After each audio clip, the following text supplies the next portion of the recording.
Tous les signaux sont au vert sur la gestion de la province du Lualaba. Pour sa première audience de l'année auprès du chef de l'État, Fifi Masuka Saini, gouverneur de cette province minière, a dressé à l'attention du garant de la nation un état des lieux global de la situation de son entité. Donc du côté de la police ainsi que du côté de l'armée, nous avons pu recevoir un grand nombre de militaires pour sécuriser cette ville qui est la ville de Kolwezi spécialement. Et nous le savons tous, c'est le poumon de la République. Donc il était grand temps qu'on puisse avoir une sécurité par rapport à cela. Nous lui avons donné les rapports de l'évolution de tous les chantiers dans tous les domaines, c'est-à-dire les domaines économiques, les domaines de l'éducation, de la santé et des infrastructures en général. Nous avons aussi passé en revue des questions politiques. Il était important pour moi, en tant que président de 3 regroupements, aussi de lui parler de la moisson que nous avons pu avoir au niveau de toute la République. Les ressources humaines, le chef de l'État Félix Antoine Tshisekedi en aura bien besoin pour son second mandat.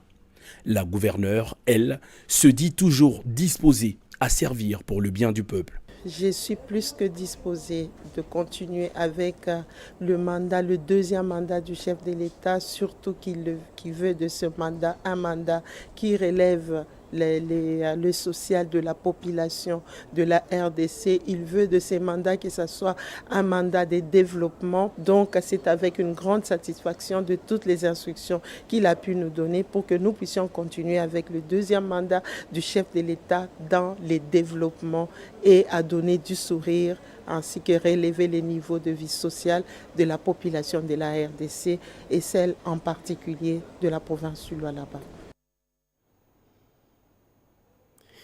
Christophe Mbosso-Kodia conserve son perchoir à l'Assemblée nationale. Le bureau d'âge qui est totalement masculin a été installé hier.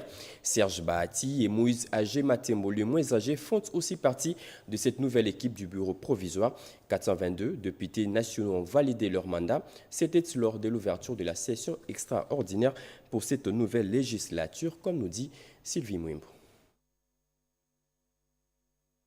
À cette session inaugurale de la 4e législature de la Chambre basse du Parlement, le quorum a été largement atteint. Sur un total de 470 députés programmés, 402 députés étaient présents dans la salle. La plénière a été conduite par le secrétaire général de l'administration de la Chambre basse du Parlement, Jean Gouvoulou Koji, consacré essentiellement à la présentation des députés nationaux nouvellement élus et réélus et de l'installation provisoire du bureau d'âge. S'en est suivi des remises symboliques des armoiries de la République par le secrétaire général de l'Assemblée nationale. Christophe Mbosso-Kodia Pwanga va diriger le bureau d'âge secondé de 2 secrétaires, Agé Matembo et Serge Bahati. Le président Christophe Mbosso a à cette occasion demandé aux élus nationaux de s'approprier la vision du chef de l'État Félix Antoine Tshisekedi Tshilombo.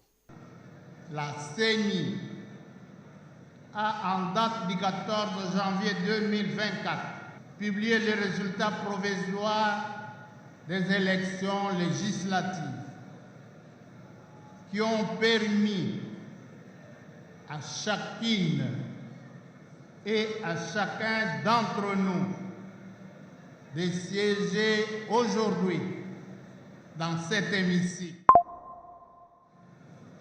En attendant la proclamation de résultats définitifs par la Cour constitutionnelle, je saisis cette heureuse occasion pour vous présenter nos vives et chaleureuses félicitations. Ce bureau d'âge a pour mission d'organiser l'élection des membres du bureau définitif de la Chambre basse du Parlement. Des nouveaux visages.